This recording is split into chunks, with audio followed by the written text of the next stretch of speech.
We're rolling into week 14. Everybody's got their goodies off the waiver wire. And one player who's trending right now is Parker Washington.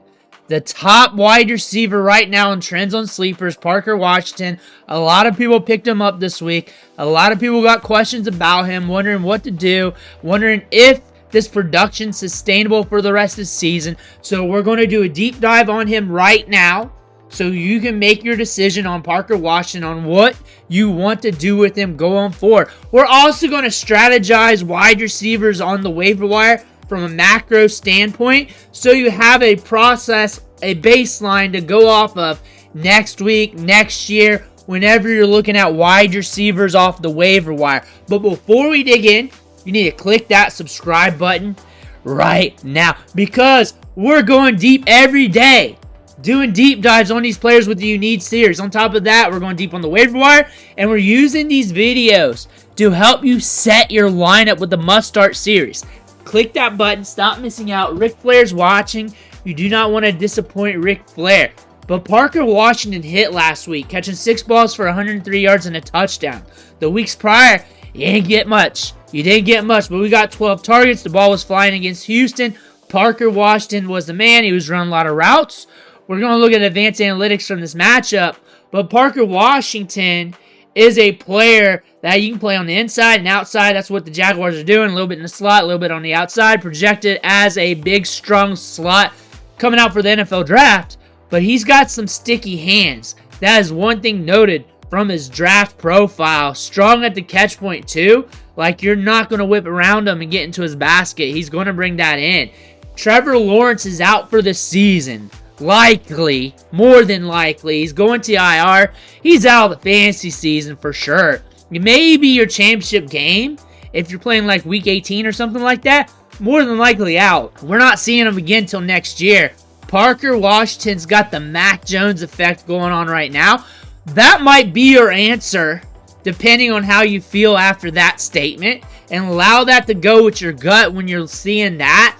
But coming out of high school, 4-star prospect, 15 offers, not a big-time recruit, but getting enough buzz to be noteworthy. But we get to Penn State, not much in receiving yardage. But remember, 2020 freshman year, that was a congested season where there was not as many games due to COVID, and he broke out with over a 20% market share that season. So we have a relatively early breakout age for Parker Washington.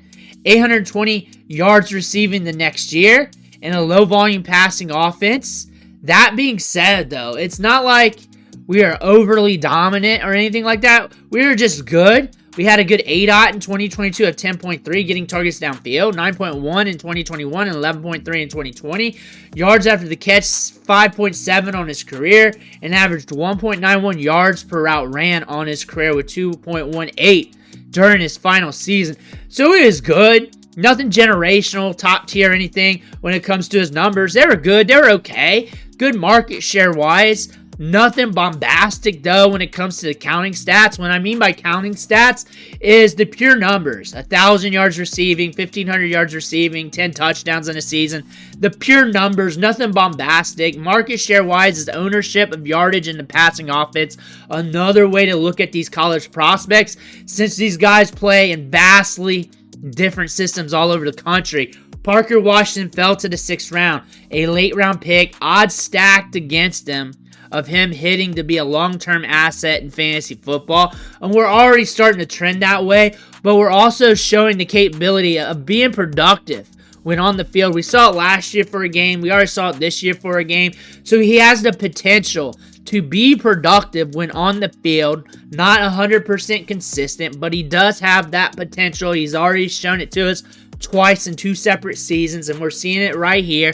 Last year, we have a game of 18.1 PPR fantasy points and another one of 10.7. Last week, 24.3, and he was a wide receiver 1. That being said, we have the potential. The potential is there, and we could potentially see that going forward.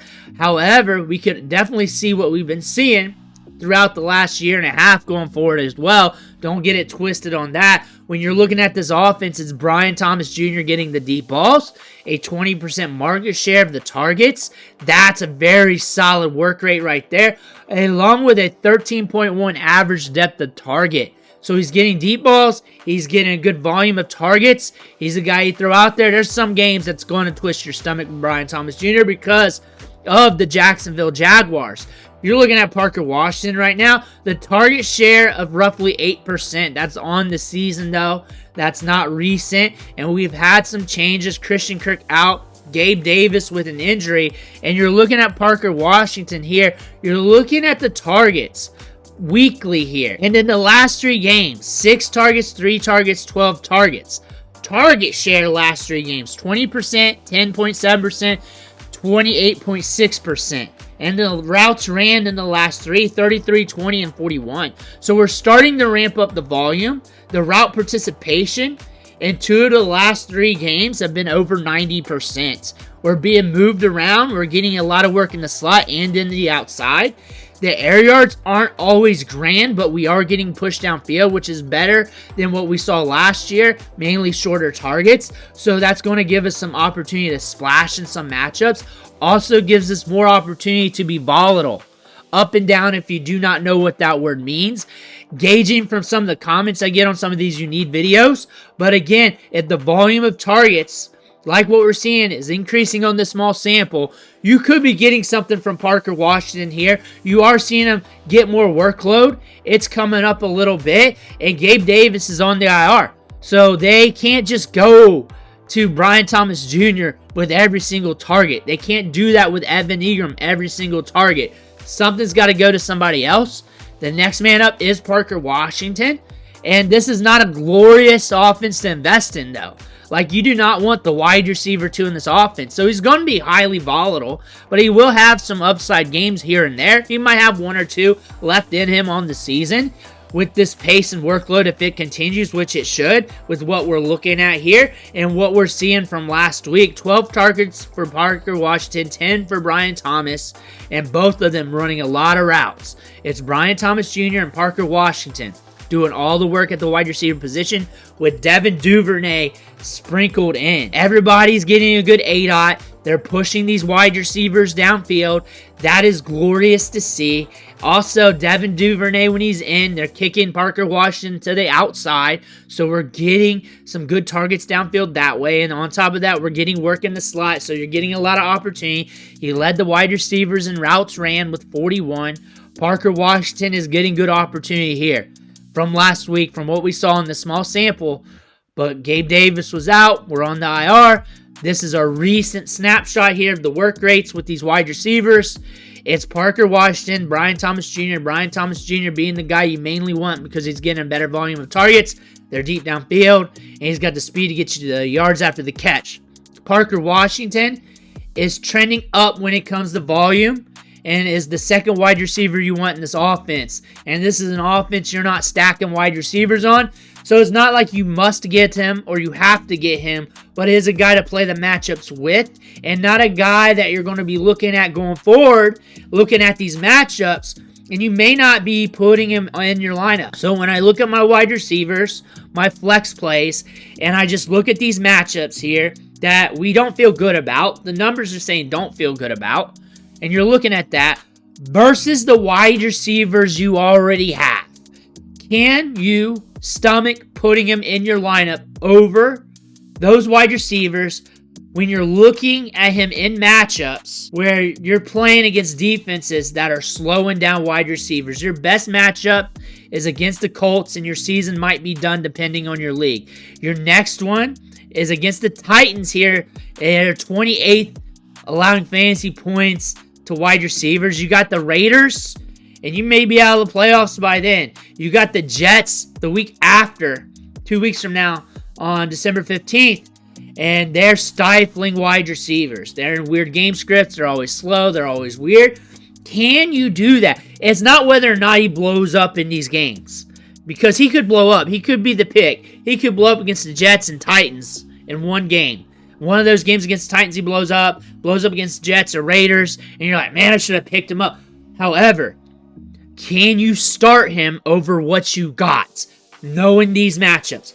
Can you do that? If you can, then I'd say probably okay to pick up. If you can't do that, then the other reason to pick him up is so nobody else can get him, considering he's getting a bump up and routes ran. But what else is there at the wide receiver spot to pick up? Is it plentiful with those upside wide receivers anyways?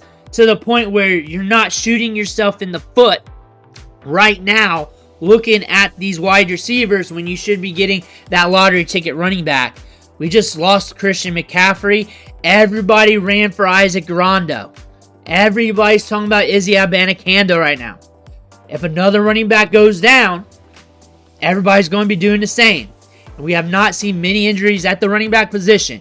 If that happens again, and you do not luck out by having that handcuff, or if your starter's not handcuffed, you're going to wish you did. So can you make that move knowing that? It's not like I should pick up or shouldn't pick up. It's not black and white. It's strategy right here. Do you have the spot? Can you do it? Can you put them in your lineups? Yes, then cool. Cool, play with them. Usually, when I'm thinking about this, your traditional 12-team leagues that are pushing for the playoff spots, you're probably not looking this way unless you're doing it as a defensive move. However, if you're fighting for a spot, you're hitting out wide receiver, maybe in a 12-teamer. 10-teamer, more than likely not. 16-team plus, you're looking pretty hard because the routes are increasing, the targets are increasing, the workload's increasing, and you want the lottery ticket play. If you are rusty at wide receiver and you're hurting, you need that lottery ticket for your lineups, you're good to go. You're good to go. If you're looking at your wide receivers, you're like, damn, I lost Deontay Johnson this year, Rashee Rice, I lost these wide receivers. I've been struggling. I've been just plucking off the waiver wire left and right for wide receivers. You're fine. You're fine. There's a lot of other wide receivers to look at, too, to play the matchups with. You really got to tread these waters. But I feel like there's a chance to have one or two good games out of them this year. You're not going to really know because the matchups are a little bit iffy going forward. But one thing I can say is the work rate's trending up. We're going to see more routes than weeks past, which should lead to more targets than weeks past.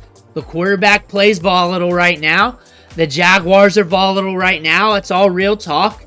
I can't sit here and say, hey, wide receiver to the moon, wide receiver to the doom. But I can definitely tell you, wide receiver getting some work. Let me know what you think in the comments below. Make sure to hit that subscribe button on the way out. Well, thank you for watching. Catch you on the next video.